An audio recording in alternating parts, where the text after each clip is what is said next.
Ladies and gentlemen, good morning. Welcome. My name is Adrian Monk from the World Economic Forum. Welcome to this launch of our Global Risk Report 2013. Just to take you through proceedings this morning, we will be showing a short video just explaining the highlights of the report. Then we'll be hearing from some of our partners involved in its production. My colleague Lee Howe will be explaining briefly the methodology behind the production of the report and what goes into making it every year. And Tim Appenzeller from Nature will be picking out a couple of key elements within it. So without really further ado, and to give you as much time afterwards to question these gentlemen, can we see the video, please?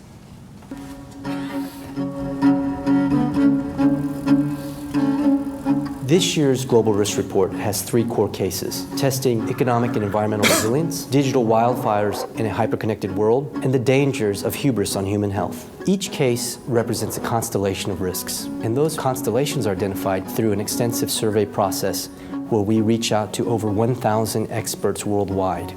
This year's Global Risk Report, I think, underlines the fact that risk is interconnected. You can't prevent or forecast these global risks, But what you can do is prepare. when we assess national resilience to global risks, we analyze what we call resilience characteristics. They are robustness, redundancy, and resourcefulness. The second area that we look at is what we call resilience performance. And there we look to evaluate a country's ability to respond and to recover to a future shock. This case is centered on three major global risks. On the economic side, it's that concern around a major systemic financial failure. On the environmental side, it's about failing to adapt to climate change. So what's in the middle? Global governance failure. We have an increasing frequency of extreme weather events, more vulnerability because of where people are, more of the burden being carried by the government, and yet we have governments seriously in debt. So there's an increasing need for financial resources to manage risk, but decreasing capacity to do it. So the challenge today for leaders is how to balance these short-term needs to fix the economy with the longer-term perspectives and risks that the globe is facing. Digital wildfires are misinformation that's out of control, from the assassination reports on a world leader sparking oil price rises. Content that's put into the system that actually can lead to clashes or even geopolitical conflicts. Digital misinformation connects to a lot of other risks. It connects to global governance failure by undermining trust. It's connected to cyber attacks, spreading rumors, undermining people's trust in markets, in governments, in rules. How do we manage an internet that can give us information at the speed of light, but yet we do not know the veracity of that information? I think if governments, public bodies, institutions follow that route of putting out better quality, better audited, verifiable information, then the risks of digital wildfires will be mitigated. The dangers of hubris on human health, it's about the fact that genetic mutations in bacteria always outpaces human innovation in developing medicines. We have overused the drugs or improperly used some of the drugs, but also we don't have new drugs in the pipeline.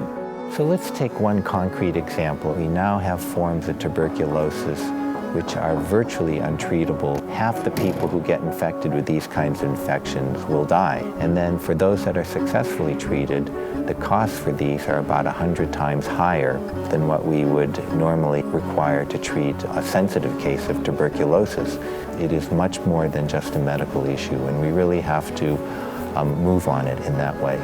Every risk that draws on our capacity to respond draws down the ability to respond to the next one. The sooner that we start thinking to ourselves, what can we do today, the more effective we'll be, and we'll do it at a lower cost. The aim of the Global Risk Report is actually to inspire leaders from industry, from government, international organizations, civil society to come together to help improve the state of the world for future generations.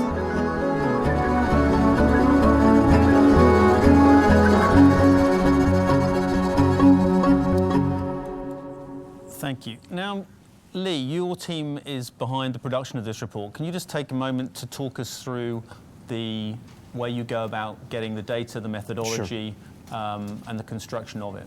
Let me just step up here just to show quickly, briefly, some slides. As the film mentioned, we reach out to over 1,000 experts worldwide.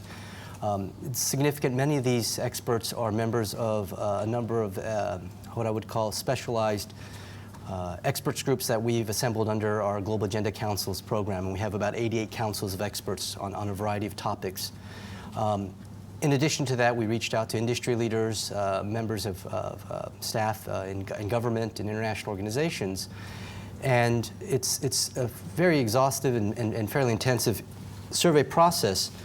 And I want to just highlight just 2 data points there. One is that it truly is global. We have as many respondents from Asia, including China, as we do, for example, in North America.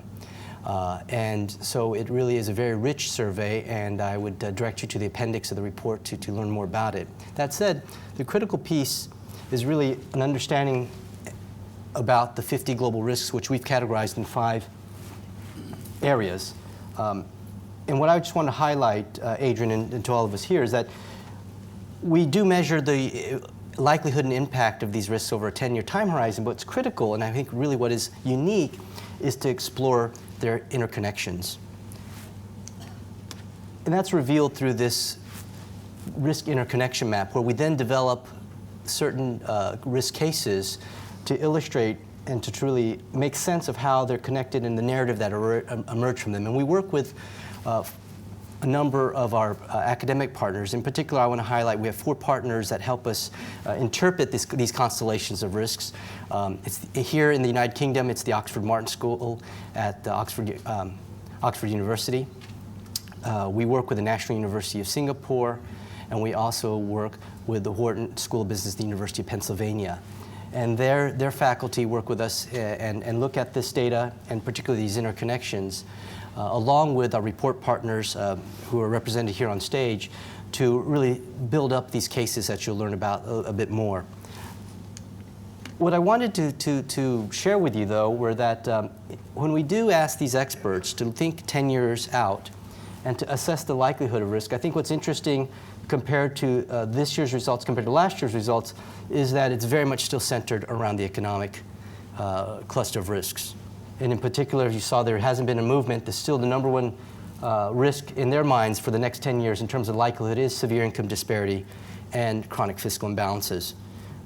One can, I think, interpret from that there is also, in that response, we're not seeing really greater confidence, I think, in with respect to governments in tackling these 2 things. And I think that's one reason why they remain very much at the top of the list with respect to likelihood. The other element I mentioned is that we look at the impact. And there, not much change as well. It's still very much around systemic financial failure, as well as the water supply crisis as really the global risks in the next 10 years that would have the highest impact. So those are really the highlights. Just a footnote on the methodology. This survey, this extensive survey, was really it was inaugurated last year in terms of the report. So when we were looking at comparisons of like to like, it's really 2012 and 2013. There are other survey methodologies that were used in 2007 through 2011, but I just wanted to point that out to you. So we can actually do a comparison from this year's report with the last year's results as well. So that's really in a nutshell the highlights. But again, I want to emphasize really I think the richness is the understanding the interconnections, and they manifest themselves in the 3 cases that we'll discuss today. Great. Thanks, Lee. I'm just going to hear now from each of our report partners on their takeaways from this report process. So David Cole from Swiss Re, can you just give us your headlines from the 2013 report? You were here last year on stage. Luckily, it wasn't risky enough to stop us being here this year. I mean, what do you see being the sort of the main points that strike you this year as opposed to last year? Thank you, Adrian. Indeed, that may in fact be the issue, and in some respects, some of the risks that we see across the globe are not as acute as some other types of things you could imagine that would perhaps lead to us not being here this year or next year. But that doesn't mean they're not important. They're quite chronic. And I think it's important for us to recognize that while they don't always manifest themselves immediately, the fact that they have not occurred doesn't mean they've gone away. And frankly speaking, I think two things coming out of this report are quite important for all of us to recognize. Lee just referred to interconnectedness. It's essential that we recognize that these risks are interconnected. Our societies have, in many respects, always been interconnected. The change is that the amplification and the speed of those connections have been increasing. And we need to adjust as a society, therefore, how we deal with these interconnections. But I also would like to remark that I think we should be careful not to somehow see in these interconnections so much complexity that we come to the conclusion either there's nothing we can do or there's nothing that we can do that actually will allow us to address different issues simultaneously. I think awareness of the fact that interconnections are there gives us an opportunity to say how can we target our interventions, our mitigation, our adaptation to be able to address both economic issues, employment, as well as dealing with increasing losses due to natural catastrophes. So targeting infrastructure, for instance, in coastal cities to improve resiliency, improve the ability to have redundant systems, improve the speed of recovery is an example of that. Second thing I'd like to remark upon, and goes a little bit back to my initial comment, is that I believe our responsibility as leaders, as communicators in society, is to leverage this awareness to action. So if I look at this report versus last year's report, some of the issues, of course, were there last year as well. In fact, most of them were there last year as well. But the feedback that we're receiving now from a broad group of experts is that while the issues may be the same, their sense of impact and their sense of likelihood has increased. And we should recognize that the old saying about an ounce of prevention is better than a pound of cure applies to these issues as well. So by delaying action, we actually are not avoiding the problem, we're simply making it more expensive, not only in economic terms, but also in terms of lives. John Drzak from Oliver Wyman. Last year's report highlighted inequality as one of the key risks of 2012. And that risk hasn't gone away in this report, but it seems to be combined with a number of other risks. What's your view in terms of those risks coming together and the impact they'll have on policy and on business? Well, Adrian, we see two big risks coming together. One is sort of environmental storm, and the other is an economic storm. We see them on a collision course. So I take the environmental storm. Extreme weather events are increasing due to climate change. The losses are rising significantly from those, in part due to the increased frequency of events, but in part because more and more people are living in disaster-prone areas. I mean, we look at it today, there's over 1 billion people who live in disaster-prone areas worldwide, many in Asia, but even here in the UK, you have people moving into flood zones. In the US, you've had increases in population in areas like Florida, where the population has increased by a factor of 6 in the last 50 years. And by more people living in coastal areas and other disaster-prone zones, the losses are rising from the events, and the amount of events are increasing. Now, this is intersecting with the economic storm because an increasing burden of the disaster relief for people post a natural disaster is being borne by the government. If you take 1950s US, Hurricane Diane, only about 5 or 6% of the disaster relief came from the government. Then 1980s, Hurricane Hugo, about 23%. Hurricane Ike, 2008, 69%. So an increasing percentage of government relief, which is creating rising expectations in the public for government to step in and provide relief in disasters. And this is where it hits the economic storm because the government has less capacity now to respond. As you well know, the debt levels in the OECD have been rising over the last several years due to the financial crisis and other events. So there's less capacity and less resilience to respond. So we see these storms coming together. So, what can we do about it? Well, I think there's a few different solutions. One is to change the incentives so people don't have some counter incentive to move into disaster-prone areas and start to reduce that level of risk. Second, start to build more underwriting capacity, risk underwriting capacity into government. Governments really have to think like insurance companies in that regard, because they are providing a backstop in their disaster relief. But then as part of that, they should also think about transferring some of that risk to the capital markets, to insurers, to other pools of funds who can provide some of this capacity. And then finally, try to engage the private sector in building the infrastructure to mitigate the climate risk, from the outset. As David said, action in that area could actually action now could serve to reduce the risk that we're going to bear later. So we see a number of things that can be done, but we don't see them happening at the speed they need to in order for us to address these storms that are coming together. Thanks, John. Axel Lehmann from Zurich. To what extent are national governments prepared for these disasters coming down the road, these economic and climate disasters? How resilient are they, and what do they need to be doing to gain resilience, looking at this report? Aidan, I think this is one of the key, findings also of this report. When I look to the report and step back a little bit, there are 2 or 3 things I would like to highlight. First, and we saw it clearly in the video, and Lee made the strong point also about this interconnectivity. And all the 3 cases we have seen, they show how deeply interconnected risks are. On the other hand, we have a lot of risk reports out. Most of them look, through more functional lenses. It's an economic risk report, or they look to environmental issues.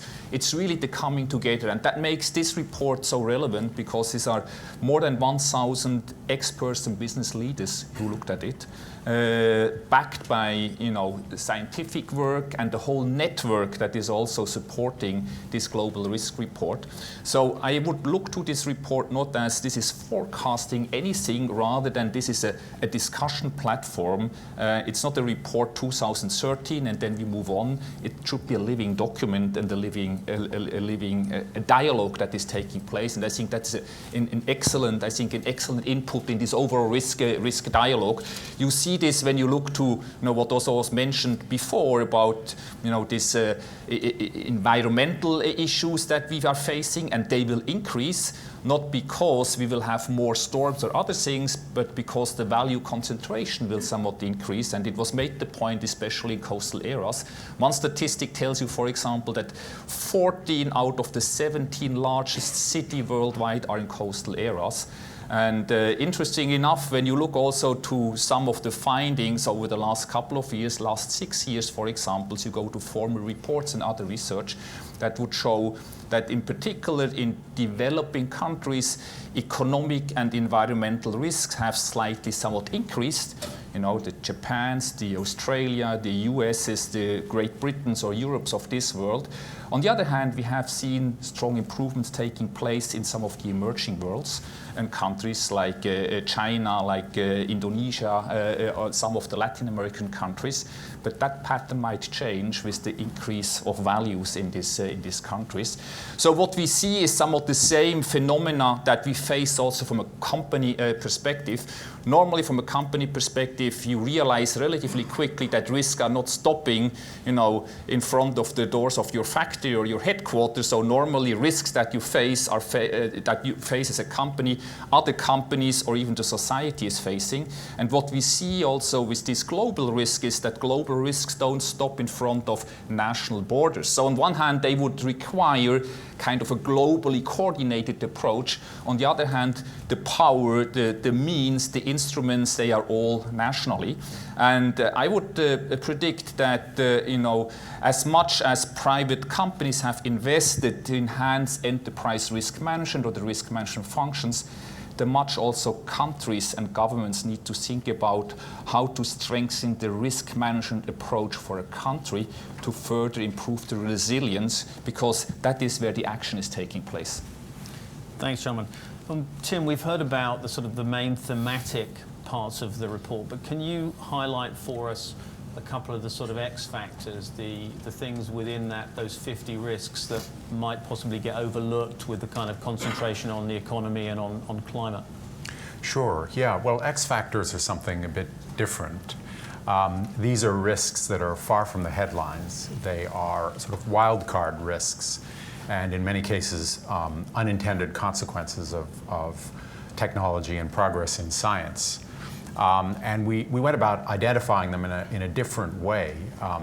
The World Economic Forum teamed up with Nature, where I work, to identify the most disruptive and plausible of these X factors.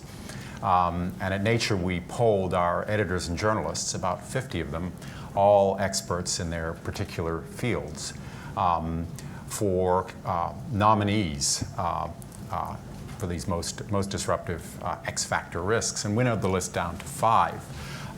Just very quickly, the categories are cognitive enhancement, rogue deployment of geoengineering,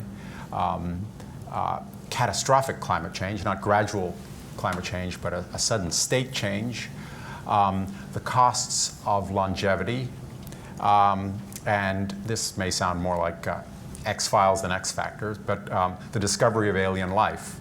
I will just go into a couple of them in a little more depth. First of all, the X factor associated with cognitive enhancement.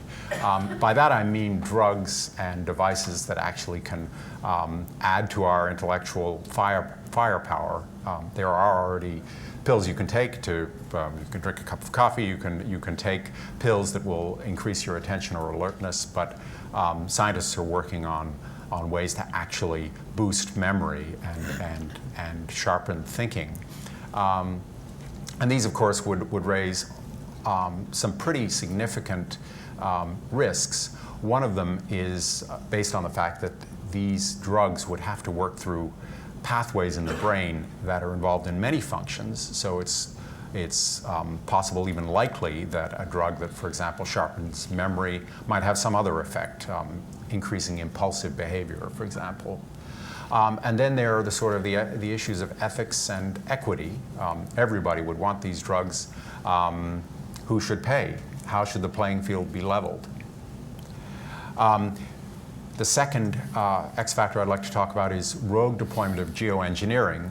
By geoengineering, I mean schemes for manipulating the Earth's climate to counteract the effects of global warming. And these are actually really fairly simple and cheap. It's been calculated that by flying a fleet of planes to release sulfite particles in the atmosphere, high in the atmosphere, you could create a kind of a sunshade that would counteract half the effects of global warming for about $1 billion a year, $1 billion or $2 billion a year. That's really quite cheap, given the costs of ongoing climate change and extreme weather. But geoengineering could have negative consequences. The climate system is very complicated. We don't fully understand it. Screening out sunshine could lead to drought in some parts of the world. So scientists have been proceeding very carefully with research on geoengineering, and only the most cautious experiments have even been proposed or planned. But the cheapness of it and the simplicity means that a country that was seeing its harvests collapse, for example, or an island nation watching sea level rise, might be tempted to take matters into its own hands with serious consequences for the rest of the world. So those are a couple of the examples of the X factors we've identified. Thanks, Tim. So, time now for some Q&A with our panel. If you can identify yourself and your organization when you have a question, and if you can also address questions to the panel as a whole. If you want to take up anything individually over an individual company or business position, please, there's plenty of time afterwards to do that one-to-one. Gentleman over there. Sorry, John Guy, Reinsurance Magazine. I'd like to ask the panel, it was quite interesting on your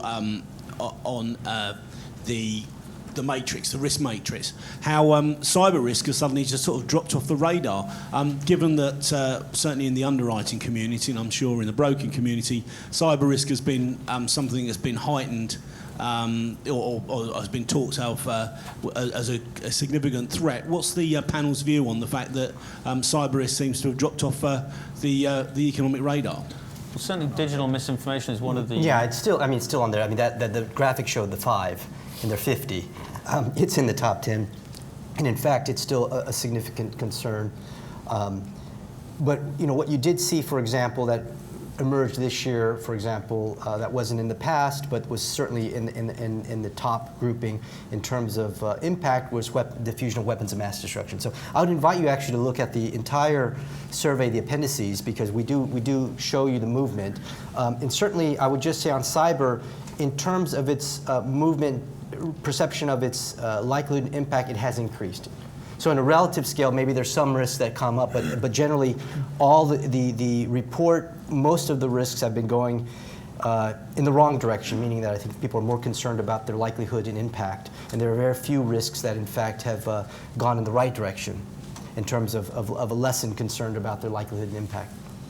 Anyone want to comment? No, I would definitely say there would be a misperception. I think cyber risk is certainly for society, for nations, and also for individual companies, one of the key risks that you clearly need to address. Similar to, like data security was a couple of years a topic. This is somewhat the next level to go. I would even make the point that when you look, for example, just to the nomination of Hegel as the new defense minister, shows that even the most powerful country on earth in terms of military force is somewhat shifting away from the traditional thinking about the enemy and stuff like this. It goes much more into cyber risk and other connected types of risk. So I think it's hugely relevant. I think every company gets better prepared, every nation gets better prepared. It would be a misperception that has been downgraded or so. Harry? Yeah. I know you have a commanding voice. Larry Elliott of The Guardian. Maybe Lee can answer this one. Are these risks growing or lessening over time? Are the risks greater this year than they were in 2012 and greater than 2012 and 2011? And second, related to that, is does this report actually do anything, or do policymakers actually respond to this by actually changing policy, or does it just gather dust for a year and then produce another report in a year's time which has exactly the same risks on it?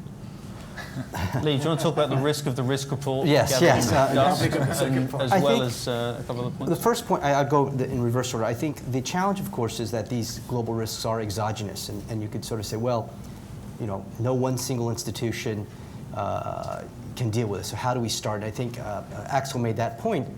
They will, however, manifest themselves in a country context. So that's why the special report this year focuses on how do you build national resilience to these global risks. And I think it's very important to understand, again, these are external exogenous risks, but they're going to occur in your jurisdiction. So how do you start and evaluate the systems? You're not going to prevent them, they're going to happen, the shock's going to happen, but can you recover, and will you be able to recover in a way that really fulfills the expectations of your constituents in dealing with it? So that's an important point, and now that's what we're emphasizing. We are going around the world. This report gets sent to the heads of state and government of the G20 and the OECD, for example, and a variety of other countries. And in each year, we ask them to nominate who they think in their cabinet or in the administration is the prime key person for us to work with. Not all of them. I think we'd like to see every country to have a country risk officer, but that's not the case. But nevertheless, we do get responses from these governments, and we have a conversation. Obviously, it's quite sensitive, but we do talk about how, which of these global risks are most relevant in that country's particular context.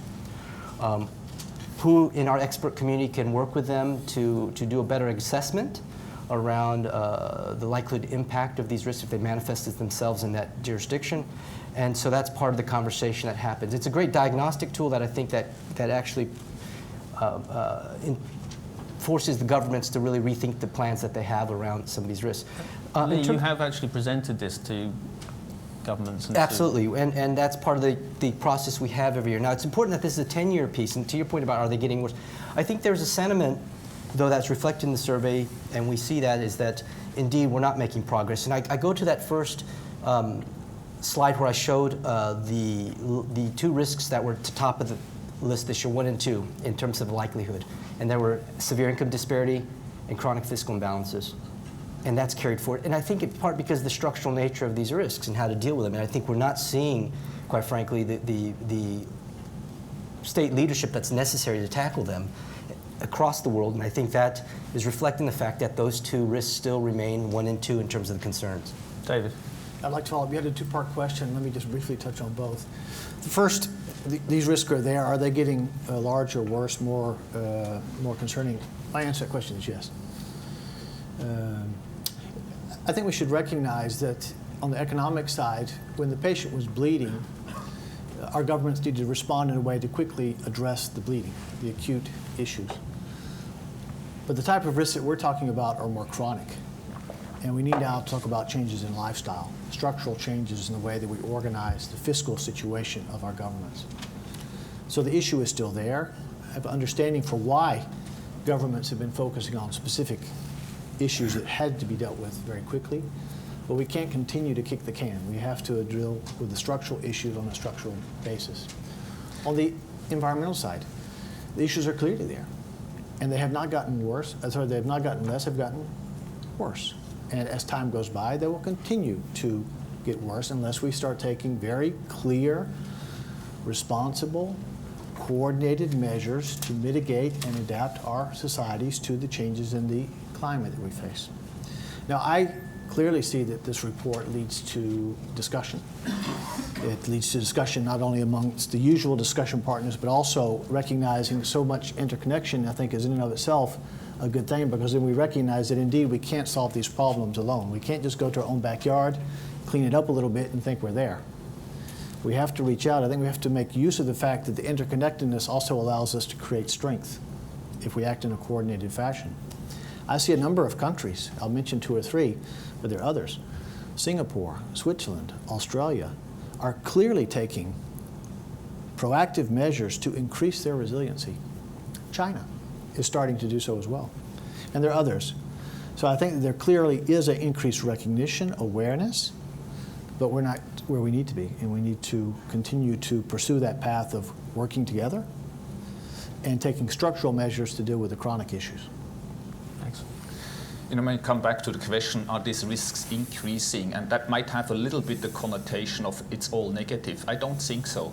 No, at the end of the day, risks are positive, and the risks are driving somewhat the development and the evolution. So when we have in this report, for example, health and hubris as one of those issues that are highlighted, for example, that antibiotics might lose its effect because bacteria get immune against it, that could be a huge risk that we are facing. I'm not sure when antibiotics really got invented, but I trust 50 years ago when you didn't have them, you didn't have this risk. So we all live better due to antibiotics. That might, you know, change going forward as they might get more ineffective, but to addressing this risk and having more innovation, more research, I trust mankind will be capable to develop something else that makes our lives even better. When we talked about, the potential interconnectivity between economic crisis and ecological crisis, you look to the huge Asian tsunamis, 2004, that costs 100,000 of lives, 300,000 plus lives, relatively little economic damage.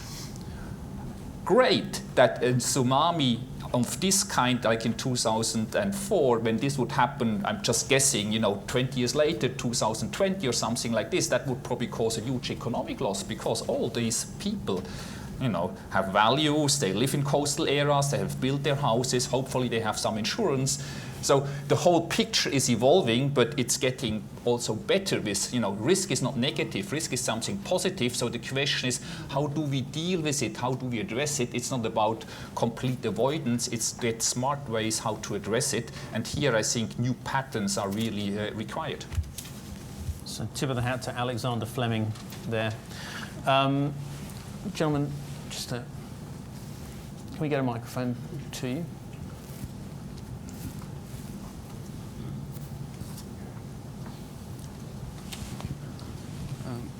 Yes, Bill Goodwin from Computer Weekly. Thank you. Rick Penderous, Food Manufacture Magazine. Could I ask the panel how significant, relatively, do they see the risk to disruption to the global food supply chain over the next 10 years compared to all the other risks that are faced? How important, with all the interrelated factors that we all know about it, I won't rehearse here? John.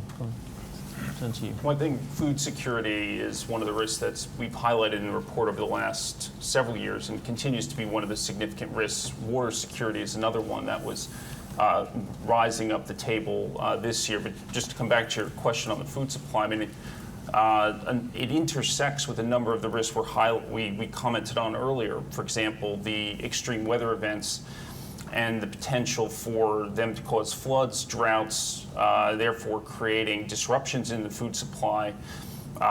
You could have rising commodity prices as a result of these floods or droughts, which then cause nations to basically hoard their own food supplies in some cases and create even more acute conditions amongst those who require food imports to basically survive. So we see food security as not only independently a critical risk, but also intersecting very significantly with some of the other big risks in the system around commodity price volatility, extreme weather events, water security, and then all tied in with the general economic exposure that governments have and their inability to respond to some of these because of the debt position that they're in. So we see it as a very significant risk and one that's actually at the nexus of a number of other connected risks.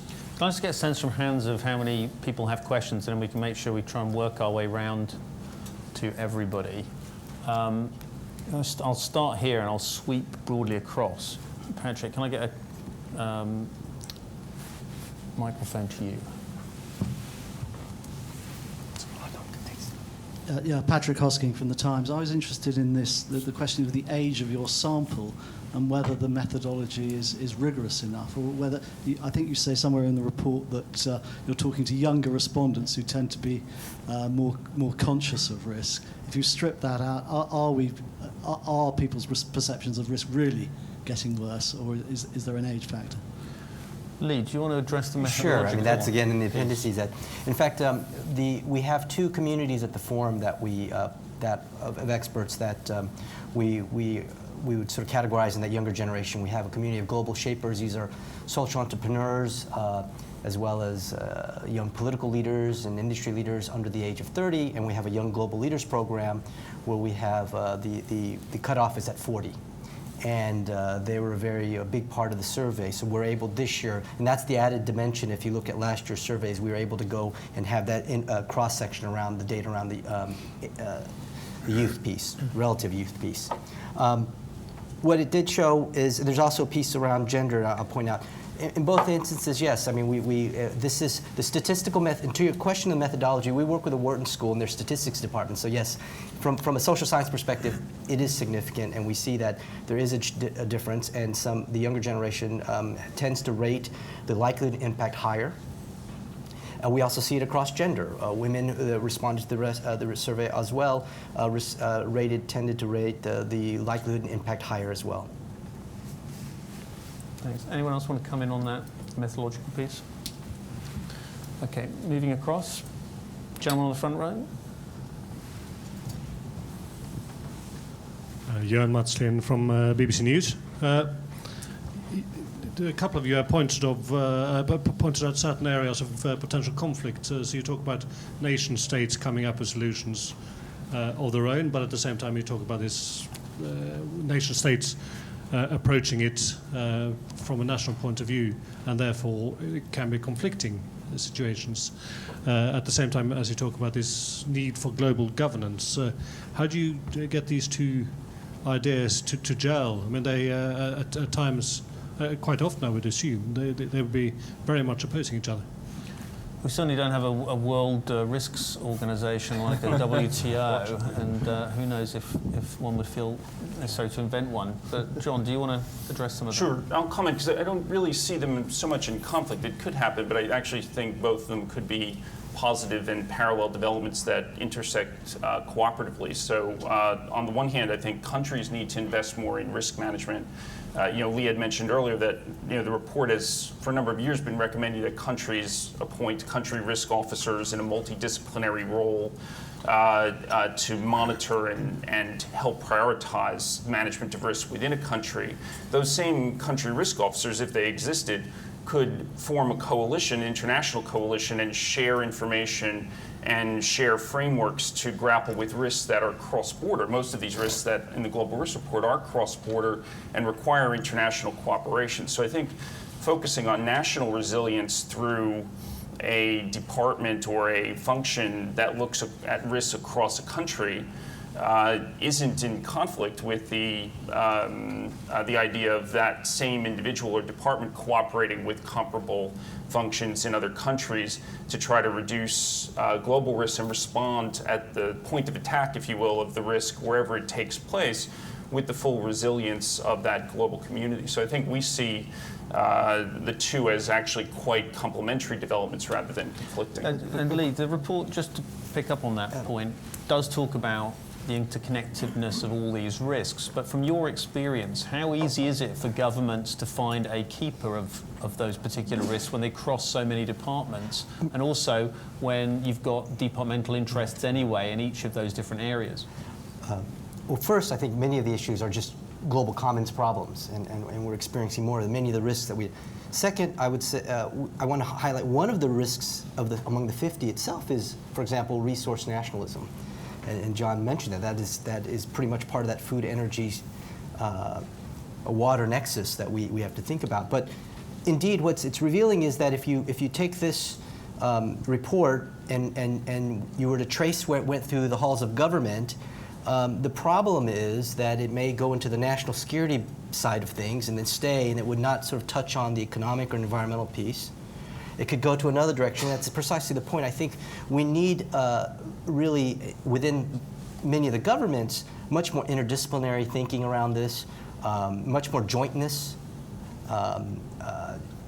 meaning literally getting different departments to work as a joint task force around some of these issues. And I think what we're hoping to do with the report is to help sort of nudge that process to go on. Now, we hope that it could lead to a country risk officer position, but I think you're right. There's still, within governments, there is a lot of jockeying for who really owns a issue, and the problem is there are multiple issues. That's really the problem. You can't own a issue. You're going to have to own the whole interconnection piece of this.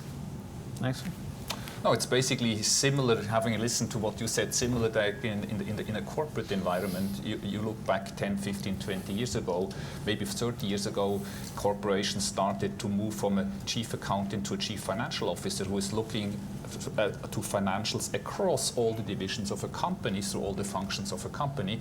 Every country has a finance minister or something the like who looks to finance across the whole country and the whole budget and has accountability and responsibility. The same is with risk, and more advanced companies over the last 10, 15 years invested a lot in these risk management functions, and normally this function is seen as a peer and an equal to a business leader, to a CFO, or to other C-suite positions, and somewhat the same needs to be thought through also on a national country perspective. The report, for example, says, and I was not surprised, but a little bit, for example, Switzerland is perceived to have good risk management practice as a country. We all blame our government for everything, so they got some praise here in this report. By the way, as the UK and Germany as well. So there are some very good examples where, the development seems to go into direction that we would also recommend from the report. I mean, just imagine in this very interdependent, you need to have an interdisciplinary, holistic approach, but just how often do you see a central bank governor talking to a defense minister? And what would that nature of that conversation? It doesn't really happen. And it's because we still have the silo mentality, and we have parts of the government who focus just on their bit of the risk landscape, and we know we need to have everyone come together and look at this. Okay, moving across the room. Just at the back, 2 questions. Elizabeth Blunt, IRIN News. You talk about governments bearing more risk and needing to behave like insurance companies. Are you only thinking about rich country governments, or does that also apply to developing countries? And do you talk to developing countries? You say you talk to the G20 and the OECD about risk officers. Do you talk to other countries as well?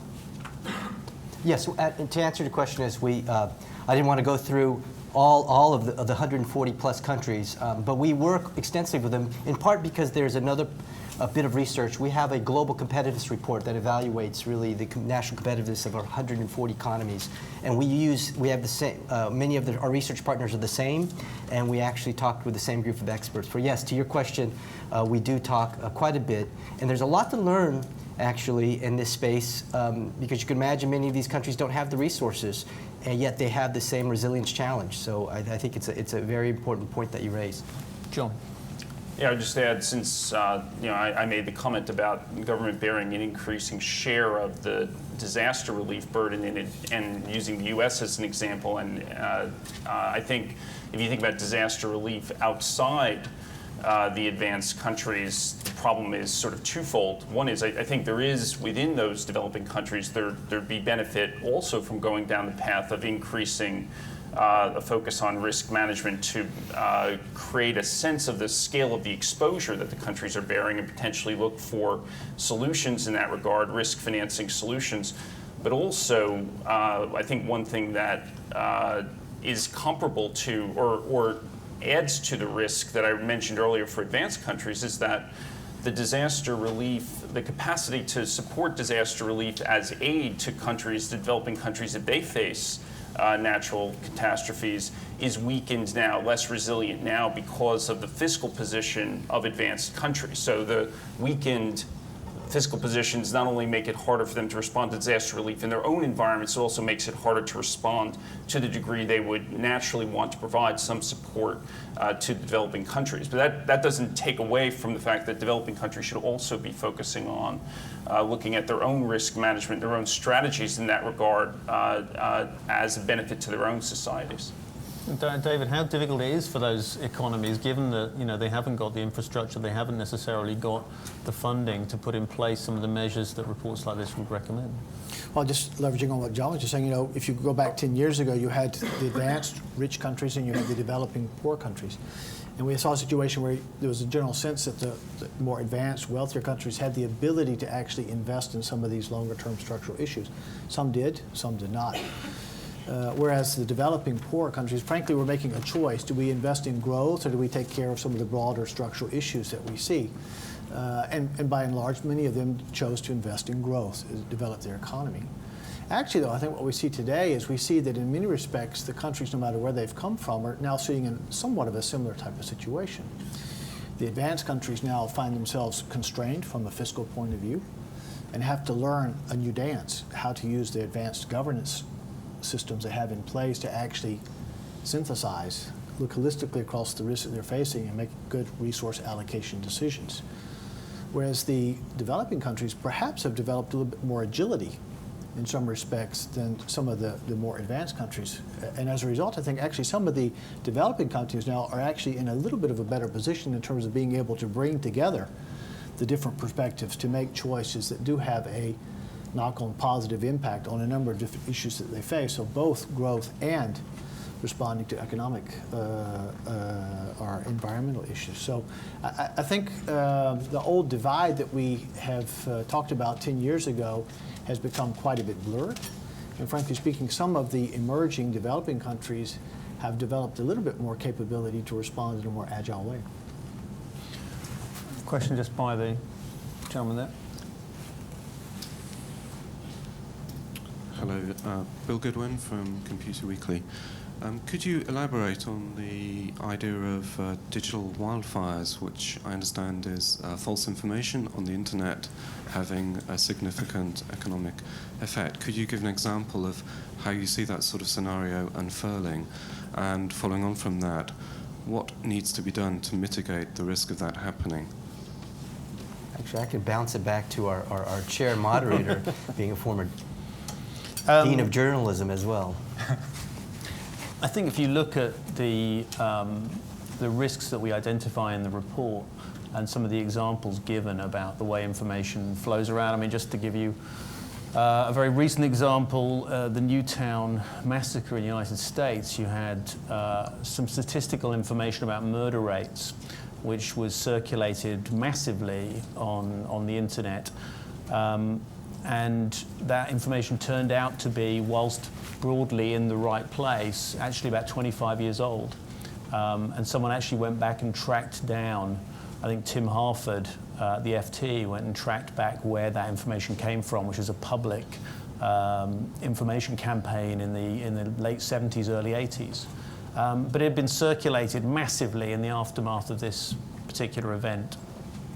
And I think someone, I think it was Ben Fogel who actually retweeted it, got massive pickup on his tweet, and then when he corrected it, it was retweeted once. So, I mean, that's just perhaps a very small example of how bad information circulates. But I think what we've seen is a situation where trusted information sources find their revenue models threatened, where the role they're expected to play in society, especially in advanced economies. For example, journalism in advanced economies was supposed to take the role of court reporting. So journalists were supposed to sit in court and tell people about public proceedings. We've seen that function almost disappear as local media has disappeared across the developed world. And we haven't seen court proceedings made available freely online, for example. So you haven't seen that risk mitigated by government. You still have to pay large sums of money if you want to get transcripts of court proceedings, unless you're interested in the Old Bailey in this country back in the 18th century. So with the risks, we haven't necessarily seen the mitigation. I think one of the things mentioned in the video is the need really for governments to make more information publicly available and to allow people to use it to make informed decisions. And I think one of the advantages too is that by putting that into the public domain, you also create new potential opportunities for people to take that data, either build businesses out of it or build public goods out of it. So that's, I think, something that the report highlights. Moving right over that direction, lady there, and then gentleman back there. Thank you. Jane Gray, The Manufacturer magazine. It's been said that government and national risk strategies should reflect the way that corporate strategies have developed. But how closely do you think business and industry leaders should be and can be working with governments to help them develop their national risk strategies? John? Well, I think they can work quite collaboratively in a couple of areas that we're highlighting in the report. One is that we see there's infrastructure investment that could go a long distance to trying to address some of the risks. For example, some of the issues around adaptation to climate change and mitigating the risk from the environment. Public and private investment coming together is what we see as a potentially very good solution in this area, because the public sector needs to engage the pools of money that are on the sidelines now in the private sector in this area, because the governments are, again, facing fiscal problems and can't fund the infrastructure investment themselves. But at the same time, it may be that there needs to be that type of collaboration because there is a public sector role. So I think that type of collaboration in that area could go some distance. And also, you know, I highlighted in my earlier comments that I think in the area of looking at disaster risk financing and how to look at the government as an insurer, the government is taking on this backstop role in certain natural catastrophe situations, but could engage the private sector, whether private insurers or the capital markets, more in overall creating a risk management strategy for a country in relation to the natural catastrophes it faces. So I think both of those could be different forms of public and private sector collaboration, and that's one of the things through global risks that we've been dialogue we've been trying to stimulate, both at the World Economic Forum in Davos, but also in other forums, to try to encourage that type of development, because we do see that is a main thrust of the solution, is to get that collaboration going better. Just to pick up on one of the points made earlier, is that one of the roles the forum plays is to precisely bring people together who don't otherwise necessarily have those discussions in wider formats, whereas people might meet individually on different subjects and might have one-to-one interactions with companies and businesses and other institutions. Actually, there are very few global opportunities to bring those people together at scale and in the same place, and that's one of the roles that the forum fulfills. Excellent. I was just going to say that where these risks have been preventable, and there's been great collaboration around safety issues in certain industries. Take the airline, food, work very well because you can prevent them, you set the rules of compliance and such. I think it goes back to the exogenous nature of these risks. Well, that's why it is so difficult. Businesses, as well as governments, it's difficult to cope with something like this. And that's why, back to your point, Adrian, you have to bring people on the table and start to talk about where are the shared vulnerabilities, where are the shared competencies, where the shared, where you really exchange information and identify the systems that you both need and you can work to preserve and actually build resilience. And that's a very important point. No, in addition to what has been said, there are two things coming into mind. First of all, I think the private sector can really contribute. I mean, there are well-established risk management techniques. How do you look to a 5 to 10 year time horizon? How do you assess severity? How do you assess frequency? How do you establish processes for mitigation actions, follow up, and things like this? So that is certainly, I think, something that is done in the context of this report, also outside of this report and outside of the World Economic Forum, but that the World Economic Forum plays a very important role in this regard. The second one, coming back to the report, that is somewhat linked to your question, is the whole question of regulation. That was a key risk identified prominently last year, and when you look to the report in great detail, you see that this risk has been perceived to have the steepest increase of all of the risks. And it's not only, regulation in financial services, it's a global phenomenon. And I think it's a cry at the end of the day for stronger, dialogue between more the practitioners, the private sector and the public sector. We all know where, regulation what regulation can lead to. We need the right regulation, but we don't need a tsunami of regulation. And I think it's another platform for dialogue that this is also offered through this report here. I think anyone with a Swiss plug adapter would appreciate that point, he said bitterly. Couple more questions there, and we're pretty much out of time. There will be time afterwards, I think, for everyone just to catch up with people. Have I missed anyone just on the outskirts? Yeah, sorry, lady there. Hi, I'm Clarissa Dan from Trade and Forfeiting Review. Going back to the beginning of the session when you talked about the convergence of economic and environmental risk, I'm particularly interested in the panel's thoughts on with the emerging economies growing fast. And okay, China's dropped off a bit, but it's still growing pretty fast. What the impact of their demand, particularly for energy and commodities, is going to be on the environmental sustainability of the globe and how we can mitigate that. David, you touched on that at the beginning. Not quite straightforward. They'll have an exacerbating effect. That's not to say that they should not grow. That's not to say that they should not develop their economies. It's one of the reasons I think we need to recognize the problem is a mutual problem. It's not a problem of advanced economies. It's not a problem of developing economies. It's a problem that really goes across the national borders. So I think it's important for us to realize that as these economies grow, as populations grow, some of the pressure that we see, pressure perhaps in terms of climate change, pressure in terms of food security, pressure in terms of adequacy of water resources will continue to develop in a way that requires us to be proactive in our mitigation. It won't get better by doing nothing. Okay. My thanks to our panelists. So it's 10:31, so very un-Swiss-like. I've overrun by a minute. If you want to find out more about the report, you have hard copies here, but if you go to weforum.org, our website, you'll find a whole bunch of more stuff there. There are a lot of digital assets to go with this report. If you want to build any of those out, we can happily make those available to you. The team are around if you need any further information. Thank you all very much indeed. Thank you.